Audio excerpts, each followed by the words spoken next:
ஏன்னு ஏன் எதுக்காக ஏன் இப்படி செஞ்ச என்ன சொல்ல வர? வணக்கம். போன வாரம் கங்குவான்னு ஒரு படம் ரிலீஸ் ஆயிடுச்சு. தேட்டரில் ஓடுதோ இல்லையோ, இன்னைக்கு இவனுங்க சோசியல் மீடியாவில் வச்சு ஓட்டின்னு தான் இருக்காங்க. இது வந்து சிறுத்தை சிவா மேலே இருக்கிற காண்டா இல்லை சூர்யா வளரக்கூடாதுன்றது ஆப்போசிட் பண்ணுற ரசிகர்கள்லாம் தெரில. ஆக்சுவலி இது எல்லாமே ஒரு சைடு பார்த்தீங்கன்னா யாரையும் ஒரு பர்சனலாக அட்டாக் பண்ணுற மாதிரி தான் இருக்குது. படம் உண்மையாலுமே ஒரு சில 4-5 நெகட்டிவ்ஸ்லாம் இருக்குது. ஃபஸ்ட்டு வர ஃப்ரான்ச்சைசிஸு, அந்த சவுண்டு ஓவராக இருக்கிறது எல்லாமே அக்செப்ட் பண்ணிக்கலாம். லாஸ்ட்டில் கேமியோ வர கார்த்தி சீன் எல்லாமே கொஞ்சம் மொக்கையாக இருந்தது, ஓகே தான். பட் இதுக்கு மேலே இவங்களுக்கு எப்படிப்பட்ட படத்தை எடுக்கணும்னு தெரில. ஏன்னா பாஸ்டில் வர சூர்யா சீன் எல்லாமே அவ்வளோ உழைச்சி அவ்வளோ ஆர்டர் பண்ணி அவ்வளோ சீன்ஸு விஎஃப்எக்ஸ் எல்லாமே பண்ணி எடுத்தாலுமே அது ஒரு என்ன சொல்கிறது, ஒரு ½ hour படம் நல்லான்றதுக்காகவே ஒரு படத்தை இவனுங்க இன்னும் ஓடினுக்கிறது எனக்கு எப்படின்னு தெரியல. இவனுங்க இதுக்கு மேலே படத்தை எப்படி ப்ரெசென்ட் பண்ணுறதுன்னு தெரில. ஒருவேளை படம் அவங்க பிடிச்ச ஹீரோவா இருந்து, இப்போ ஃபார் எக்ஸாம்பிள் அஜித் விஜயா இருந்ததுன்னா படம் மொக்கையா இருந்ததுன்னா குடும்பங்கள் வெற்றி கொண்டாடுன்னு சொல்லிடுறாங்க. படம் சூப்பரா இருக்கு, ஃபேமிலி படம், வாழ்க்கை வாழ்வதற்கேன்னு சொல்லியிருக்காரு. ஒரு ஸ்டோரி அருமையா இருக்கு, குடும்பத்தோட போய் எல்லாரும் பார்க்கலாம்.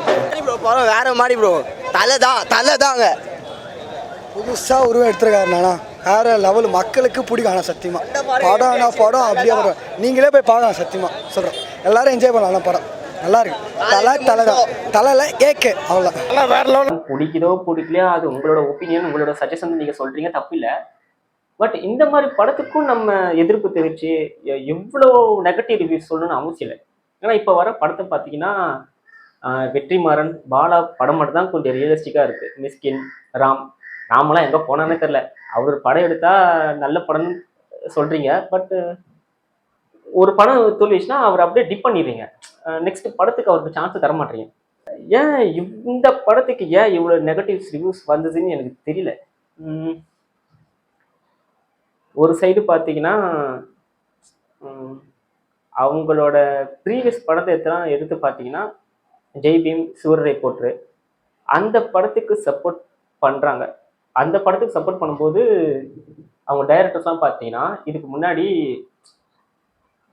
அவ்வளோ ஃபேமஸ் இல்லை. பட் சிறுத்தை சிவான் வரும்போது அவங்க கிட்ட கொஞ்சம் எக்ஸ்பெக்டேஷனும் இருக்கு. ஆதங்கத்தை கேளுங்க, தமிழ்நாட்டுல படம் எடுக்கிறானுங்க டைரக்டர்ன்ற பேர்ல சிவான்றவன் யாருங்க அந்த டைரக்டர்? அவன் அது கையில கிடைச்சா கொண்டுவேன். என்னடா நாங்களாம் நான் முட்டாளாடா படம் பார்க்கறதுக்கு? ஒரு படத்துக்கு நம்ம எவ்வளோ நெகட்டிவ் ரிவ்யூஸ் சொல்லணும்னு அவசியம் இல்லை. இதுவே நம்ம படத்தையே நம்ம சப்போர்ட் பண்ணலாம், அதர் ஸ்டேட்ஸ் மக்கள்ஸ்லாம் எப்படி பார்ப்பாங்க? ஆக்சுவலி இது வந்து பேன் இண்டியா படம் சொன்னாங்க. நம்மளே இந்த படத்தை வரவேற்கலன்னா அதர் ஸ்டேட்ஸ் மக்கள்லாம் எப்படி பார்ப்பாங்க? இப்போ யூடியூப்ல அவ்வளோ ரிவ்யூ சொல்றீங்க, அதர் ஸ்டேட்ஸ் ரிவ்யூ பார்த்தீங்கன்னா ஓகே, ஆந்திராவில் கேரளாலாம் கொஞ்சம் நல்லதாக இருக்குன்னு சொன்னாங்க. நம்ம தமிழ்நாட்டில் மட்டும்தான் full and full negative review. அவங்க என்ன சொல்ல வந்தாங்க கட்சி வரைக்கும் புரியல. அண்ட் பிஜிஎம் இவ போய் சொல்றா, பாதி படத்துல தூங்கிட்டு தான் இருந்தா. ஸோ இந்த மாதிரி படத்துக்கு நம்ம சப்போர்ட் பண்ணணும். அதுக்கப்புறம் தான் இப்போ டைரக்டருக்கு படம் எடுக்க தெரிலன்னு நீங்கள் நம்ம ஈஸியாக சொல்லிடுறோம். பட் அவங்க ஒரு புதுசாக யோசிச்சு ஒரு புதுசோட கான்செப்டில் வரும்போது நீங்கள் அதையும் படம் எடுக்க தெரில, இனிமேல் நீ படமே எடுக்காத அப்படின்னு சொல்லிட்டீங்கன்னா அதுக்கப்புறம் அவன் எப்படி புதுசாக யோசிப்பான்? ஒரு தாத்தா வராரு, ஃபுல் அண்ட் நெகட்டிவ் ரிவ்யூ தான் வராரு. எனக்கு படம் தெரியல, ஸ்க்ரீன் ஒழுங்காக தெரில. அதுலேயும் ஒருத்தர் கேட்டார் கண்ணாடி போட்டிலான்னு. கரெக்ட் தான். அவங்களுக்கு அதாவது இது வந்து உங்களுக்கான படம் இல்லை, யங்ஸ்டர்ஸ்க்கான படம். உங்களுக்குலாம் 1000 ஒரு வன், பராசக்தி, இந்த ரஜினி கமல் படம் தான் உங்களுக்கு செட் ஆகும். 3D கண்ணாடி வேற கொடுத்து அதையும் போட்டு, கண்ணாடி போட்டாலும் அந்த லைன் படிக்க முடியல, கண்ணாடி இல்லாமையும் படிக்க முடியல. அதே மாதிரி யூடியூப் இருக்கும் ஒன்று சொல்கிறேன், படம் ரிவ்யூ கேட்டீங்கன்னா இந்த 2K கிட்ஸு, இந்த தாத்தா ஆயா கிட்லாம் கேட்காதீங்க, இந்த 90s கிட்ஸில் முக்கியமாக கேளுங்க. அவங்களுக்கு அந்த கான்செப்ட் புரியும் படம். ஏன்னா அவங்களுக்கு தான் நிறைய படம் பார்த்துருப்பானுங்க, எப்படிலாம் இதுக்கு முன்னாடி படம் இருந்தது, இதுக்கு முன்னாடி படம் எப்படி எடுத்தானுங்க அவங்களுக்கு தான் தெரியும். இந்த 2K கிட்ஸ் வராங்க, 2 மாவை போட்டு வாயில் போட்டுறாங்க, தூங்கிடுறாங்க. கடைசியில் தூங்கி எழுச்சி தேட்டருக்கு போகும்போது படம் முடிச்சா, ஆமாம் லாஸ்ட்டில் அவன் கார்த்தி வந்தானே என்ன பண்ணான்னு கேட்குறான். ஒருத்தன் கேட்குறான், சரி கார்த்தி எதுக்கு இந்த வந்தான், கார்த்தி யாரோட பையனு யூடியூப்ல சொல்லிட்டு போகிறான் ரிவ்யூவில். அந்த அளவுக்கு அவனுக்கு படம் பார்க்குறாங்க. லாஸ்ட் ஒரு 2 நிமிஷம் தான் படமே. கார்த்தி வந்த சீன் நல்லா இருந்தது, சூர்யா வர சீன் எல்லாம் மட்டும் படமா இது மயிராட்டே இருக்குது படம். ஸோ இதெல்லாம் கொஞ்சம் அவாய்ட் பண்ணோம். அதே மாதிரி இப்போ தேட்டர் ஓனர் உரிமையாளர் ஒருத்தர் சொல்லியிருக்காரு, அதாவது கரெக்ட் அப்படிதான் பண்ணணும், அப்படி பண்ணால் மட்டும்தான் படம் ஓடும். இவனுங்க தேட்டர் விட்டு வெளியே வரும்போதே படம் மொக்க, படம் நல்லா இல்லை, அது சரியில்லை இது சரியில்லைன்னு சொல்லிட்டு சொல்லிடுறாங்க. ஸோ இப்போ ஒரு ரூல்ஸ் போட்டிருக்காரு, ஆனால் அது நடக்குமா நடக்காதான்னு தெரியல. அதாவது ரிவ்யூ கேட்டு வரும்போது யூடியூபரை உள்ள தேட்டர் உள்ள அலோவ் பண்ணக்கூடாது, ரிவ்யூ சொல்லக்கூடாதுன்னு சொல்லியிருக்காங்க. ஸோ அது கொண்டு வந்தால் கொஞ்சம் நல்லா இருக்கும். ஏன்னா இவனுங்க நல்ல படத்தையும் ஓட விட மாட்டாங்க. சரி, இப்படிதான் போகுதுன்னு பார்த்தா சும்மா இந்த கங்கா வர எழுப்பி போட்டுறாங்க. யாரு கங்கான்னு தெரியும், ஜோதிகா வரான். ஜோதிகா இது வரைக்கும் ட்விட்டு போட்டதோ, ஜோதிகா அந்த கிளியர் ஸ்டேட்மெண்ட்லேயே தெரியும், நான் வந்து சூர்யா வைஃபா பேசலை, ஒரு ஃபேனாக பேசுகிறேன். அவங்களே தான் சொல்லுவாங்க, ஃபஸ்ட்டு ஒரு ½ hour படம் வந்து கொஞ்சம் போர் அடிக்குது, கொஞ்சம் நல்லாவும் இல்லைன்னு சொல்லிட்டாங்க. பட் மொத்த படமும் மொக்கன்னு சொல்கிற அளவுக்கு இல்லை. இதுவும் என்னோட ஒப்பீனியனும் அதுதான். நானும் அதே நெகட்டிவ் தான் நானும் சொல்கிறேன். ஃபஸ்ட்டு அந்த பிரான்சிஸ் வர சூர்யாவும் நல்லா இல்லை, திஷா பட்டான் எதுக்குன்னு தெரில. அப்புறம் பாஸ்டில் வர பாபி டியோல இருக்காரு பார்த்தீங்களா, அவர் பேசுறது எதுவுமே புரியல. அவர் பேசுகிறப்பெல்லாம் டிஎஸ்பி மியூசிக் போட்டு விட்டுறாரு. லாஸ்ட்டு கிளைமேக்ஸில் வரும்போது ஒரு சில நெகட்டிவ் ரிவ்யூஸ் வந்து கேமியோ, கார்த்தி வந்து கேமியோ பண்ணியிருக்காரு, அதில் ஒரு நெகட்டிவ் ரிவ்யூ வருது, கார்த்தி கெட்டப்பே நல்லா இல்லைங்க அப்படின்னு ஒருத்தர் சொல்கிறான். ஏண்டா 120 வருஷத்துக்கு முன்னாடி எப்படி இருந்த மக்களோ அந்த கெட்டப்ல தான் வர முடியும். அதுக்குன்னு இவனை பையா கார்த்தியும் அந்த கெட்டப்ல வர முடியும்? ஏன்னா கார்த்தி வந்து டிஃபரெண்டா தான் காட்டி ஆகணும், அதுக்காக இப்படிதான் காட்டி ஆகணும். ஏன்னா காஸ்மோராலேயே ஒரு மாதிரி வந்திருப்பாரு. கங்குவா படத்துக்கான எதிர்மறை விமர்சனம் எப்படி பாக்குறீங்க? நீங்க நெகட்டிவா ஒரு 4-5 பேர் பேசுறாங்கன்றக்கா நம்ம அதை நம்ம மனசுல வைக்க வேண்டாம். நிறைய பேர் பாசிட்டிவா சொல்றாங்க இல்லையா, தமிழ் சினிமாவை அடுத்த கட்டத்துக்கு எடுத்து போறதுக்கு முயற்சி பண்ணியிருக்காங்க. அந்த எண்ணத்துக்கும் அந்த முயற்சிக்கும் நான் உண்மைக்கு நான் தலை வணங்குறேன். நம்ம எல்லாரும் பாராட்டக்கூடிய விஷயம். இவ்வளவு பேர் உழைப்ப போட்டிருக்காங்க இல்லையா, அதை நீங்க படம் பார்த்துருப்பீங்கன்னு நினைக்கிறேன். கண்டினியூ உழைப்ப போட்டிருக்காங்க. 2 வருஷத்துக்கு மேல அவ்வளவு பேத்துக்கு வேலை கொடுத்துருக்காங்க. பல கோடி கடனை வாங்கி படம் எடுக்கிற தயாரிப்பாளர் வந்து யாரு வந்து தான் படம் தோக்கணும்னு படம் எடுக்க போறது கிடையாது. இவ்வளவு இத்தனை வருஷம் ஒர்க் பண்ணிட்டு ஒரு நடிகர் யாரும் வந்து நான் அந்த படம் தோக்கணும் அப்படின்னு நினைச்சு யாரும் நடிக்க போறது கிடையாது, உழைப்ப போட போறது கிடையாது. இந்த படத்துக்கு அவ்வளவு ஸ்பெசிஃபிக்கா கொஞ்சம் சப்போர்ட் பண்ற மாதிரி பேசுறேன்னா, அவ்வளோ ஆர்டருக்கு அவ்வளோ பேர் நடிச்சிருக்கானுங்க. ஒரு மியூசிக் சரியில்லாதனால அந்த படமே மொக்க நாடல, ஒரு ½ hour படம் நல்லாதனால அந்த படமே சரியில்லாதனால இல்லை. அவ்வளோ ஹார்ட் ஒர்க். மேக்கப் பார்த்தீங்கன்னா அவ்வளோ, ஒவ்வொரு ஆளுக்குமே மேக்கப் அவ்வளோ அழகாக போட்டிருப்பானுங்க. காஸ்டியூம், முக்கியமாக காஸ்டியூம், ஒவ்வொருத்தருக்கும் காஸ்டியூம் போட்டு அந்த ஊட்டி மலை மேலே போயிட்டு நின்று ஒவ்வொருத்தருக்கும் காஸ்டியூம் போட்டு ஒவ்வொருத்தருக்கும் ப்ரொடக்ஷன் டிபார்ட்மெண்ட் எவ்வளோ கஷ்டப்பட்டுன்னு தெரியும். இவனுக்கு வரானுங்க, ஒருத்தன் கேட்குறான், எனக்கு படம் பிடிக்கல, எனக்கு அந்த 200 ரூபாய் கொடுங்கன்னு கேட்குறான். புரியல. இப்போ நீ ஒரு ஹோட்டலுக்கு போற, ஒரு பிரியாணி சாப்பிட்ற, நான் பேரை சொல்றேன், இப்போ SS பிரியாணியில் ஒரு 2 மாசத்துக்கு முன்னாடி ஒரு ஹோட்டல்ல சாப்பாடுல இதுவாயிடுச்சுன்னு சொல்லிட்டு போயிட்டீங்க. இப்போ SS பிரியாணி பக்கமே நீங்க போக மாட்டீங்களா, இல்லை அடுத்த ஹோட்டல் நீங்க சாப்பிட மாட்டீங்களா?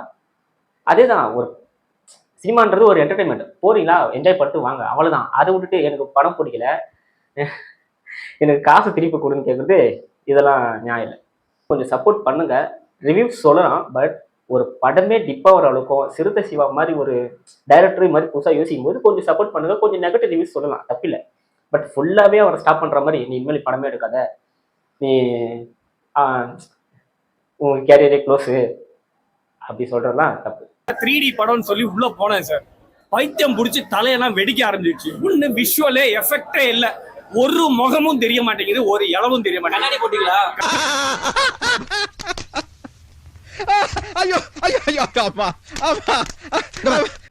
நெக்ஸ்ட் தங்கலான். தங்கலானுக்கு ஏன் இப்போ வந்து பேசுறோன்னு கேட்டீங்கன்னா, கங்காவை விட்டுருங்க. சரி, ஒவ்வொருத்தருக்கு ஒவ்வொரு இது இருக்கும், ஒவ்வொரு டாட் இருக்கும், படம் எப்படி இருக்கணும், படம் அப்படின்னு சொல்லிட்டு. பட் கங்குவா வந்து ஓகே, ஒரு சில பேருக்கு பிடிக்கல, ஒரு சில. பட் தங்கலானை ஏன்டா விட்டீங்க? தங்கலான் எப்பேற்பட்ட படம், என்ன மாதிரி ஒரு கிரியேட்டிவிட்டி, என்ன மாதிரி ஒரு காஸ்டியூம்ஸ், என்ன மாதிரி ஒரு ப்ரொடக்ஷன். சிம்பிள், ஒரு ஹீரோ, ஃபார் எக்ஸாம்பிள் விக்ரம் வந்து ஒரு 100 கோடி வாங்குறாருன்னே வச்சுங்க. 100 கோடி வாங்குற மனுஷன் கோமணம் கட்டிக்கிட்டு அந்த மலையில வெயில்ல கோமணத்துல உருடுறாரு, சேர்ல இறங்குறாரு, அடி வாங்குறாரு, மூஞ்சி ஃபுல்லா மேக்கப் போட்டு வர்றாரு, உடம்பு ஃபுல்லா மேக்கப் போட்டு வர்றாரு. பட் ஒரு தங்கலான் வந்ததையே இவனுக்கு மறந்து எப்படி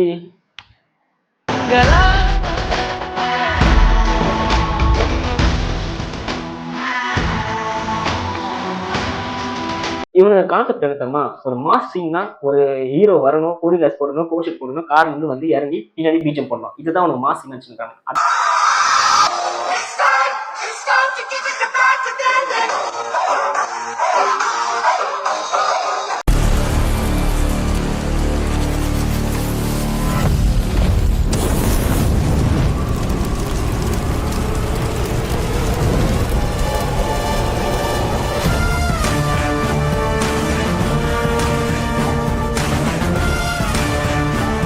அதெல்லாம் இல்லை. மலையாள சினிமா மூவி பாருங்க, 2 ஃபார் எக்ஸாம்பிள் ஒரு 2 ஹவர் படம், 2 ஹவர்ல 2.25 வரைக்கும் படம் ஸ்லோவாக தான் போகும். லாஸ்ட் ஒரு 1/4 ஹவர்ல தூக்கி வச்சிருவானுங்க. அப்படி இருக்கும். அந்த மாதிரி படத்தெல்லாம் பாருங்க. இவனுக்கு வரணும் வரணும், அவனுங்க ஹீரோ ஒரு 10 பேரை சுடணும், 20 பேர் சாகணும், அதுதான் அவனுக்கு படம் நினச்சிருக்கிறாங்க. அப்படி இல்லை. நீங்க நல்லா யோசிச்சு பாருங்க. அவர் விக்ரம் வந்து விக்ரம்லாம் நம்ம கமலுக்கு அப்புறம் வரணும். இப்ப அடுத்த சூப்பர் ஸ்டார் யாரு? அடுத்த தளபதி அடுத்த தளபதியும் போயிட்டானுங்க. பட் அடுத்த உலக நாயகன்னு ஒருத்தர் இருக்குதுடா, அதை மறந்துட்டீடா. சினிமான்றது நடிப்பு, நடிப்பு தான் முக்கியம். அதையே விட்டுட்டு என்ன துப்பாக்கி பிடிங்க சிவா, அடுத்த சூப்பர் ஸ்டார் யாரு, காக்கா குருவி கதைலாம் பேசினுக்கிறாங்க. காக்கா குருவி எதுவும் தெரியுது உங்களுக்கு? ஸோ இதெல்லாம் விட்டுட்டு அடுத்த உலக நாயின் பத்தி பேசுங்க. தங்கலான் படம் வந்து ஏன் நிறைய பேருக்கு பிடிக்கலன்றதை விட ஏன் அந்த ஓடவில்லைன்னா, இந்த வைணவர்கள் உங்களுக்கே தெரியும், நெட்ஃப்ளிக்ஸ் இல்லை இன்னும் விடலை. அந்த வைணவர்கள் வந்து இன்னும் பிரச்சனை பண்ணிட்டு இருக்கிறாங்க, இன்னும் கேஸ் போயிட்டு இருக்கு. என்னன்னா, வைணவர்கள் வந்து நாங்கள் தப்பா காமிச்சிட்டோம், நீங்க தப்பா காமிச்சிட்டீங்க, எங்களை நீங்க தப்பா காமிச்சிட்டீங்க அப்படின்னு சொல்லிட்டு இன்னும் கேஸ் போயிட்டு இருக்கு. அதனால இந்த படத்தை இன்னும் ஓட்டிட்டுல விடலை. ஆக்சுவலி அவங்க மேலே தப்பு இல்லை, அப்படிதான் இருக்கு. ஆக்சுவலி ஃபர்ஸ்ட் இந்தியாவில் ஜாதி கொண்டு வந்ததே அந்த வைணவர்கள் தான், அதாவது ஐயர். அந்த காலத்துல எப்படி இருந்தாலும் அதுதான் காமிச்சிருக்காங்க. ஒரு சில பேர் ரஞ்சித் மேல காண்டா இருக்கிறதுனால இந்த படத்தை ஓடவில்லை. இப்படி போயிட்டு இருக்கு. அதாவது கரண்டா இருக்கிற வைணவர்களை பத்தி அவர் எடுக்கல. ஒரு 100-120 வருஷத்துக்கு முன்னாடி அந்த கேஜிஎஃப் காலத்துல இருந்த வைணவர்களை பத்தி தான் அவர் எடுத்தாரு. அதை வந்து இப்போ இவனுங்க கரெக்டா புரிஞ்சு வச்சுக்கின்னு எங்களை நீங்க தப்பா சொல்லியிருக்கீங்க, அந்த படத்தை நாங்கள் அலோவ் பண்ண மாட்டோம் அப்படின்னு இப்போ வரைக்கும் முட்டு குத்துனுக்குறாங்க. இல்ல புரியல, இப்ப நீங்க வைணவர்களை தப்பா காமிச்சீங்கன்னா அந்த படத்தை நீங்க அலோவ் பண்ண மாட்டீங்களா? பொன்னியின் செல்வன் ஒண்ணு வந்தது, அதுல ரிவ்யூ போய் கேளுங்க. வெளியே வரவங்க எல்லாருமே ராஜராஜ சோழனை யார் கொன்னதுன்னு கிளியரா சொல்லுவாங்க. ராஜராஜ சோழன் கொன்னது அந்த ஜெயராம் நடிச்சாங்க பார்த்தீங்கன்னா, ஐயர் மாதிரி, அவன் தான் ஆக்சுவலி கொன்னது. எங்க இவனுக்கு தப்பா காமிச்சா இந்த படத்தை ஓடாது, இந்த படத்தை தடை பண்ணுவான்னு சொல்லிட்டு வேற யாரோ கொலை பண்ண மாதிரி காமிச்சிருப்பாங்க. இல்ல அதுதான் எக்ஸ்பெக்ட் பண்ணது ஒண்ணு, பட் நாங்க ஸ்கிரீன்ல பார்த்தது இல்ல. சீரியஸா ரொம்ப டிசப்பாயிண்ட். இது வந்து கலிக்கியோட கதை இல்ல, இவரோட மனிதத்தோட கதை இல்ல. Seriously it's not. இந்த கிளைமேக்ஸ் ஏத்துக்க முடியாது.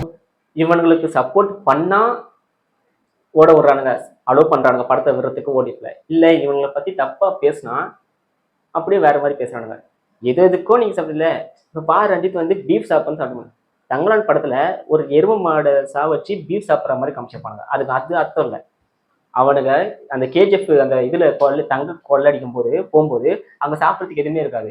அப்போ வந்து ஒரு எரும மாடு போகும்போது அந்த எரும மாடு அடிச்சு நம்மளோட பசியை இது பண்ணுவாங்க. அதனால இவனுங்க பீஃப் சாப்பிட்றானுங்க அப்படின்னு சொல்லிட்டு மாட்டுக்கறி சாப்பிட்றாங்கன்னு சொல்லிட்டு ஒதுக்கி வச்சிட்டானுங்க. இதுதான் கதை. அதை வந்து அவளை டீப்பா பார்க்கணும். இவனுக்கு உடனே ரஞ்சித் வந்து பீஃப் சாப்பிட்றவங்களுக்கு சப்போர்ட் பண்றாரு, அப்படி அர்த்தம் இல்லை. கொஞ்சம் அறிவா சிந்தனையா யோசிங்க. சரி இவனுக்கு தான் எப்படி பண்றான்னு பார்த்தா இந்த நெட்ஃபிளிக்ஸ்காரன் அதுக்கு மேல பண்றான். ஏண்டா தங்கலான படத்தையே நீ ஓடிடி ரைட்ஸ் வாங்கி சப்போர்ட் பண்ணி விடலை, ஆனா நயன்தாரா டாக்குமெண்ட்ரியை வாங்கி ஓடிடி விட்டு இருக்கிற நீ. So Kanguva versus Thangalaan, okay Kanguva கூட ஒரு 50-50 அப்படி இப்படி போச்சுன்னு வச்சுங்க. தங்கலான் படத்தை செலிப்ரேட் பண்ண மிஸ் பண்ணிட்டோம். ஒரு விக்ரம்னா நமக்கு கிடைச்ச பொக்கிஷம்.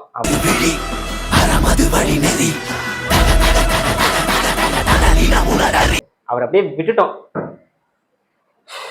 நீங்க நல்லா யோசிச்சு பாருங்க. வாரிசு படத்துக்கும் துணிவு வலிமை பீஸ்ட் படத்துக்கும் ரிவ்யூ அப்படி வருது. அதாவது அவங்களோட பர்சனல் ஃபேன்ஸ் மட்டும் படம் நல்லா இருக்கு சூப்பரா இருக்குது அப்படின்றானுங்க. எனக்கு நல்லா யோசிச்சு பாருங்க. ஒரு ஆக்டர் பைக்ல ஒரு 10 வாட்டி வீலிங் பண்ணா அது சூப்பர் சீன். ஒரு ஆக்டர் 10 பேரை சுட்டா அது சூப்பர் சீனு. ஆனா நம்மளோட தமிழ் ஆக்டர்ஸ் உயிரை கொடுத்து காஸ்டியூம் போட்டு மேக்கப் போட்டு அவ்வளோ உயிர் கொடுத்து நடிச்சா கண்டுக்கிறதே இல்லை. படம் நொட்ட, அது சரியில்லை இது சரியில்லைன்னு சொல்லிட்டு டைரக்டர் மேலேயே நீங்க தப்பு சொல்றீங்க. ஸோ அதெல்லாம் பர்சனல் அவையெல்லாம் பண்ணிட்டு நம்ம படத்தை நம்ம தான் காப்பாற்றணும். ஸோ இதுக்கப்புறம் உங்க இஷ்டம். தமிழ் படத்தை கொஞ்சம் வாழ வைங்க. இந்த காரி மூஞ்ச கதையெல்லாம் ஒரு காவிய கதை மாதிரி இங்க வந்து சொல்லி அங்க டைமை வேஸ்ட் பண்ணுகிற போட மரியாதையா.